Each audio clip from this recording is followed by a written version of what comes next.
Greetings and welcome to another edition of The Pedal Shift Project. The Pedal Shift Project is a series of conversations, thoughts, and experiments on bicycle travel adventures. From tips and tricks to ideas on how to ride your ride, let's shrink the world by bike. Show notes and more are available at pedalshift.net, and you can email the show at pedalshift@pedalshift.net or text me at 202-930-1109, and check Pedal Shift out on all the socials as well. Hello everybody and welcome to the 430th edition of the Pedal Shift Project.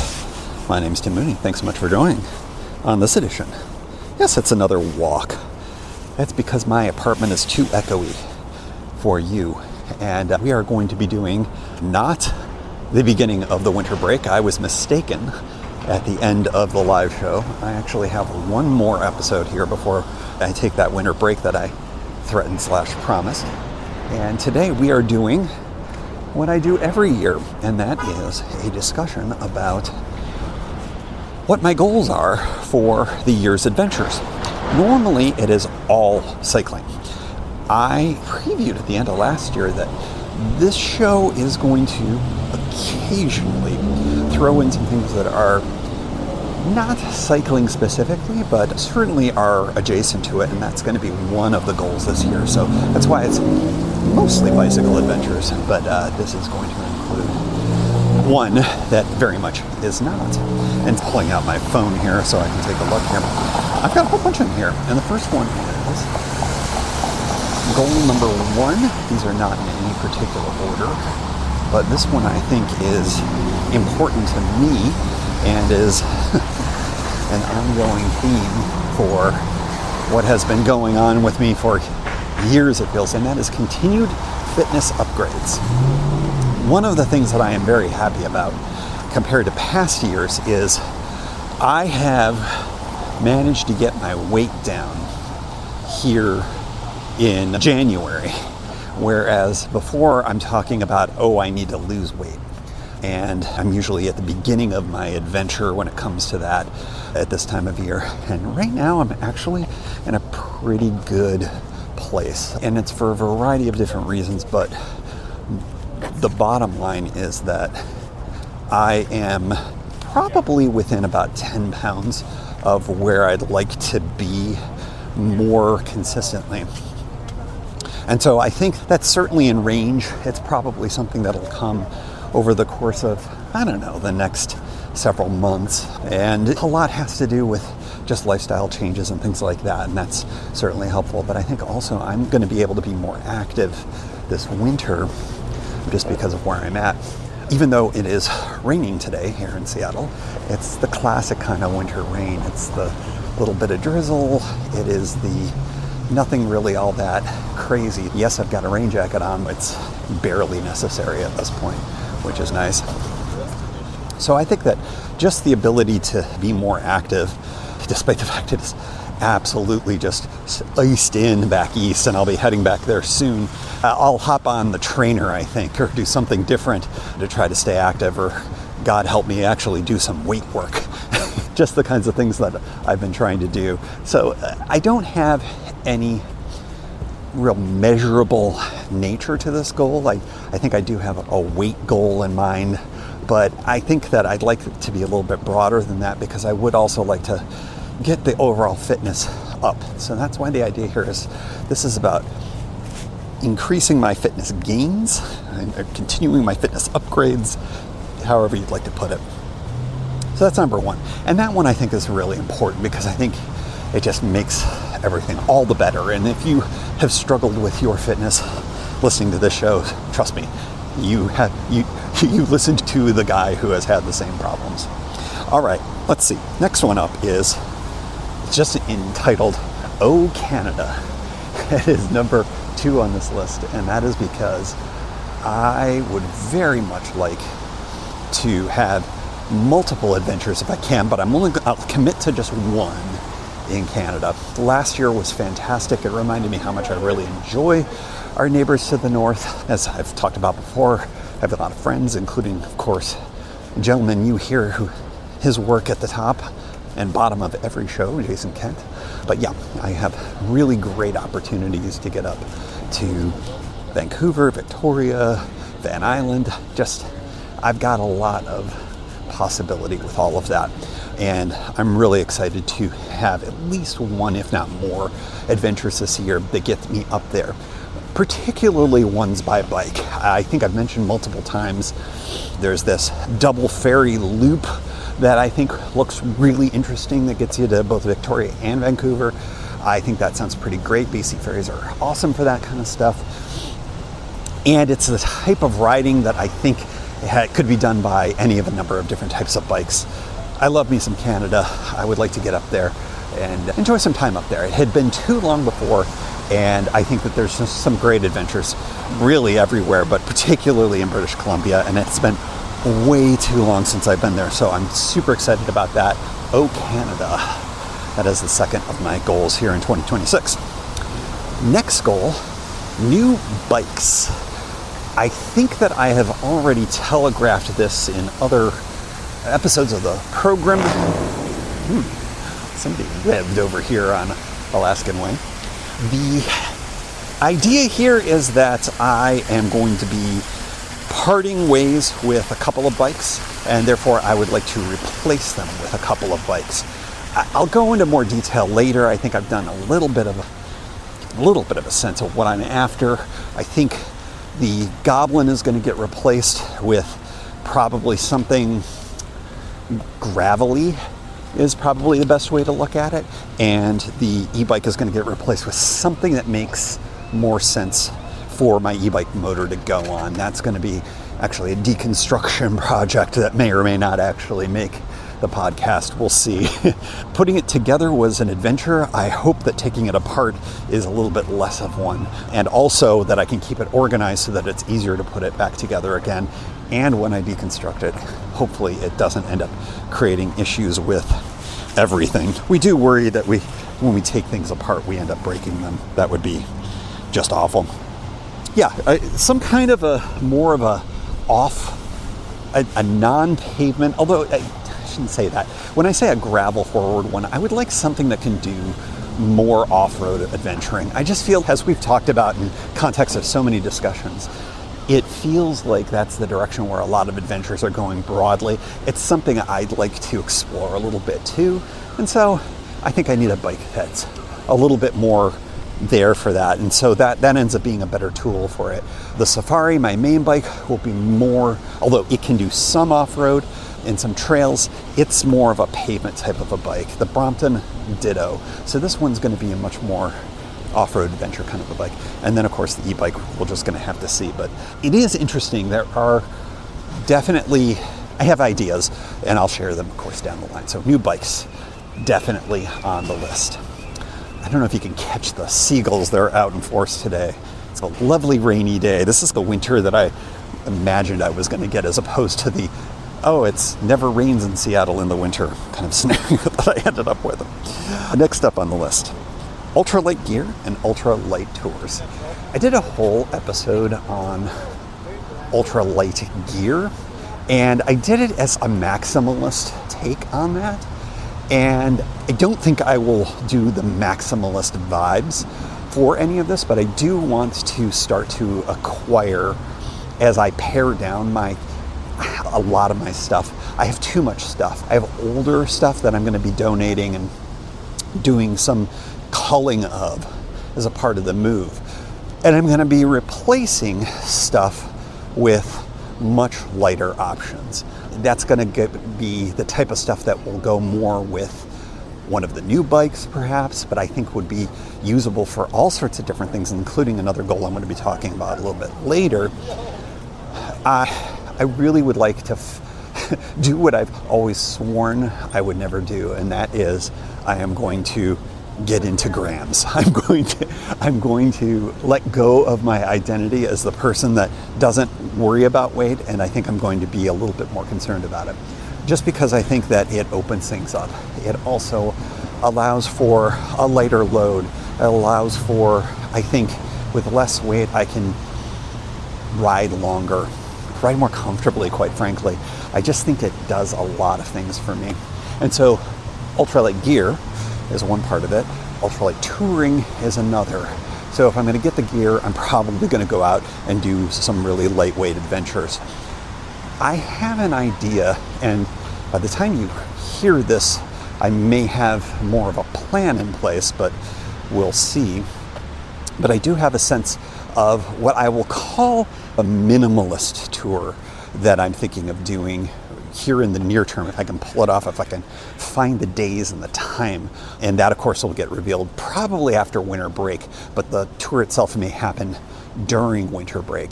And the idea for that is going to be just going with as few things as possible and just seeing how that feels in that context. Although I won't necessarily consider that an ultralight tour per se, it's at least working my way towards that. And then when I get some of the gear, I think I'll do something more in earnest on that front. So ultralight gear, ultralight touring, or ultralight adventures. I keep using the word touring, and I'm feeling like that's more of a pavement thing these days. I might do a whole episode on nomenclature and rejiggering my thought around the words I use to describe things. I'm just locked into using the word touring so much, and I think that these days that might connote different things. And yeah, maybe that's another episode that we'll talk about. That was ultralight gear and ultralight tours. Next one, hey, why not a Brompton adventure? I usually get the Brompton out at least for one adventure a year. I am definitely going to be doing that. My bike is back. They did a phenomenal job. Bromptons are expensive to service, especially when you have a major component that needs fixing. But for the first time in years, my seat post, it just works. And boy, it feels like it was when I first got it, mainly because it's brand new. But it's been a 10 years, so it lasted pretty well. And when you think about it, just the fact that the clamp it does go away after time. It does wear. And over the past 10 years or so, it certainly did. And so it was time to replace it. So I did. And it's great. And I'm excited. So I've got ideas for using the Brompton. It's interesting, I think that it is going to get used a lot less as my daily rider. I used it an awful lot in DC because it was great and perfect for my commute. And I would bring it up into the office. Don't really have that so much here. I do have some semblance of an idea, especially when I'm at my new place. One of the sort of remote work environments that I've been using a little bit here so far might be another place, and I could fold it up and bring it in there and do some work, and it would be very handy for stuff like that. But I'm not sure if it's going to be used as much in Seattle as I thought. So I want to make sure that I'm using it in other places, and of course a tour is a way to go. The adventure / tour / whatever word I'm going to settle on using at some point, that I was just describing earlier, where it was going to be a super light, not bring a lot of stuff adventure. That is something that is a possibility for a Brompton, although I actually have another idea for that as well, so we will end up seeing from there. Just a little status check update. I'm up here. What pier is this? This is an area, it's by a bunch of different tiny homes and stuff are here, and you get a really good look out here on Elliott Bay, so thought I would do a little bit of my time here for the next segment. It's just gorgeous out today, and yeah, a little bit of rain, but classic. So that was the Brompton adventure. We've got a bunch more left. The next one is Seattle S240s. If you're unfamiliar with the term S240, I don't hear it as much. I think the term itself was a bit of a fad, but I think that its use case is not anything but. That is a sub 24-hour overnight, which basically means you go out one day, you spend a night someplace, and you come back. And I think Seattle is just absolutely built for something like this. I, however, don't know about the overnight parts. I know that there's a way to combine transit and bike to get to some campsites that are out in Kitsap County for sure. Actually, you can get all the way out to the Pacific Coast route with doing that. You conceivably could do a ferry and then just ride as well. But I'm not sure about an S240 that way. So I need to get a little bit more in depth on what kind of camping options there are close to town. And that's going to be a fun bit of info. If any of you have some go-tos, because I've had great info from a whole bunch of you about what's around here, I would love to know what's sort of a good bikey transit way of getting to some camping for that kind of an adventure. I'd really like to start doing some of that as early as the spring. One side note on timing of adventures is there's going to be some limitations in terms of dog care early on, but we'll figure all of that out. And I think that there's just a lot of things to figure out with logistics and whatnot. But I think an S240 and a series of them sounds really fun and really cool and seems more than just possible. I was talking about dogs, and there's a dog over there. Oh, an Australian Shepherd even. One of my favorite types. Okay, next up is here's the non-cycling one. This one I think is really adjacent, and this is my interest in walking has rekindled my interest in backpacking. And so what I would like to do is potentially, for the podcast, but certainly put on my list of adventures, is to do some kind of a backpacking adventure. And I think the one that I'm most attracted to is probably the one I did last, which was a very long time ago. So long ago, it was when I lived in Portland, is over on the Olympic Peninsula, which I'm gazing upon right now across the water. And that is the Hoh Rainforest. It is a beautiful place in Olympic National Park, and it is just absolutely stunning and a really great way to get a trip like that in. It's got some actually great camping in it, designated campgrounds and whatnot, backcountry. And I don't know how much it's changed in the last bunch of years. It's a national park, so hopefully not a lot, but access and popularity and whatnot I would like to look into. But that's the type of thing that once I got my car, it's super easy for me to be able to drive out that direction, park at the trailhead, and then go out for a little adventure. That also goes hand in hand with some of the ultralight gear that I've talked about buying. That's, I think, a way for me to bridge a bunch of these different adventure goals. I think they are going to overlap. I think I might be hitting 2 and maybe even 3 of them with one particular trip. But yeah, that's where I get some synergies, I think, to get some ultralight gear that also can be used for backpacking. And so, like I said, I think that's the type of thing that would work well for this show. It's such an adjacent style of an adventure. So yeah, if you've got strong opinions either way, I would love to hear from you about that. But the Hoh Rainforest, yeah, big toe dipping back into backpacking, which I haven't done in a long time. 3 more to go. The next one is, and I talked about this in other contexts, speaking of overlap, a transit-aided adventure, or 2 or 3, but we commit to 1.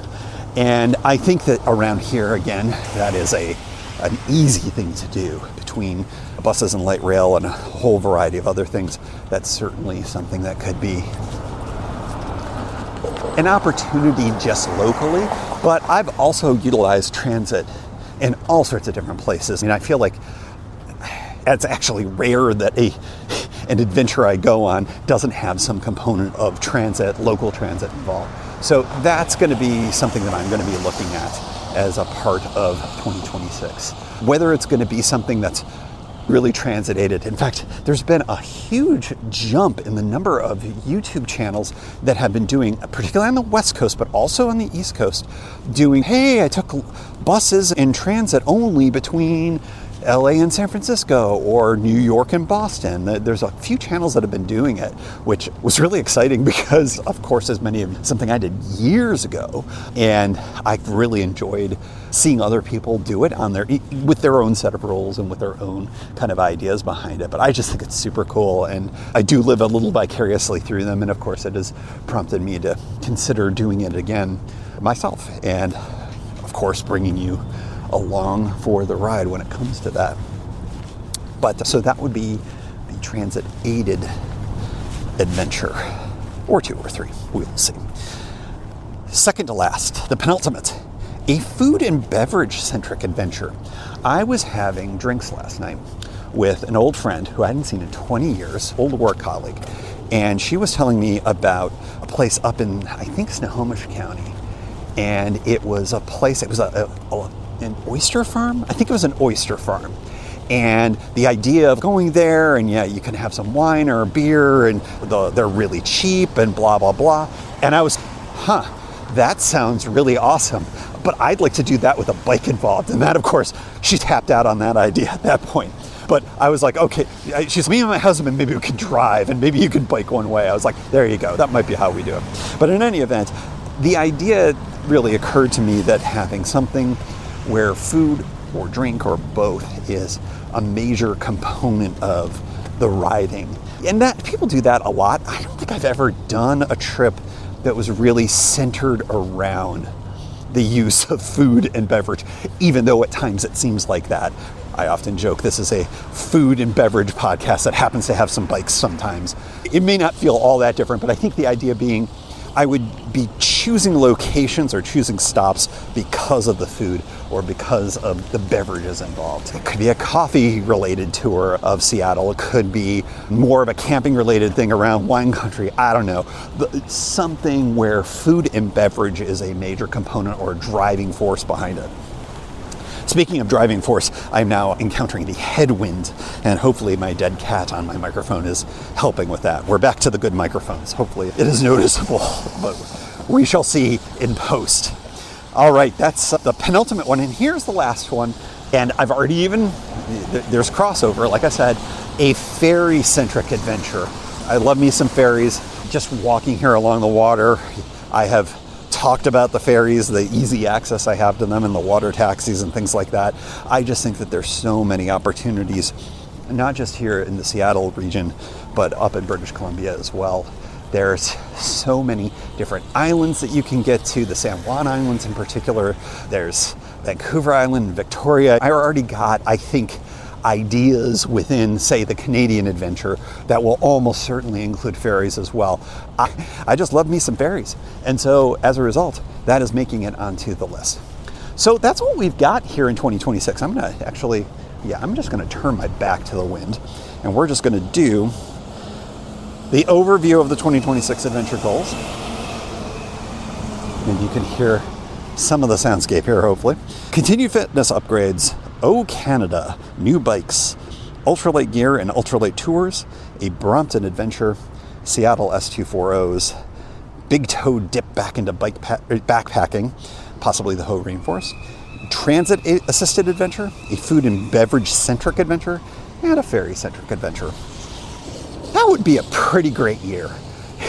I would be pretty pleased if I could check all those boxes. And that's what the idea is here with the goal setting, is that it just gives me something to look forward to.